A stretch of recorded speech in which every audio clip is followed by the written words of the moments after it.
Bay Town Mheshimiwa Peter Kaluma omochire omuraibwense omokoro Uhuru Kenyatta hase okobwaterana na gosira abaraibalinda mwananchi nechibesa chioko abaria bakorenta chibura buru asemesangerekano ya gesiasa kaokwana kurwa samagacho ye bunge haiga somocho Nairobi hamwe n'abaraibande bekiama gya ODM habagosira serikali Kaluma nigo bona amochirie abaraibalinda mwananchi hase okoroberia Obosaria obwo bwanyatikoba bokoenekiwa ase e county ya Homa Bay.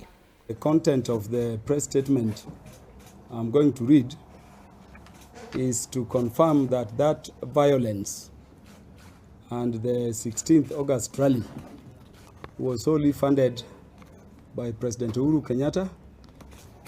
To undertake that violence, Honorable Governor James Orengo, Babu Owino, recruited very dangerous criminals, most of whom are facing murder trials currently, most of whom are facing robbery with violence charges.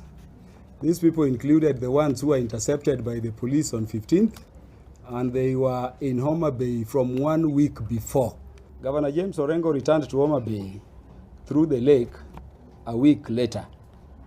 He was accompanied by dangerous thugs who were armed with guns, machetes, arrows, and rungus, and who went beating everybody they deemed not to support them as they proceeded to Sindo, where he gave a public address while the thugs continued to attack our people.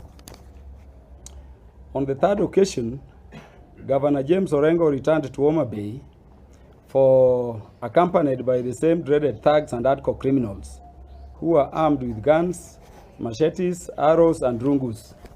During his public address at Homa Bay Market in Homa Bay Town, he hurled unspeakable abuses at the governor of Homa Bay County, Her Excellency Gladys Wanga, and the elected leaders of Homa Bay, including those serving in the National Executive.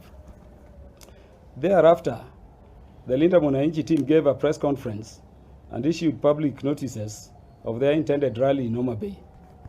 Governor Orengo and Babu did several subsequent press addresses to the media, during which they threatened violence upon the people of Homa Bay, stating they had enough goons to take anybody who dared to face them into the grave.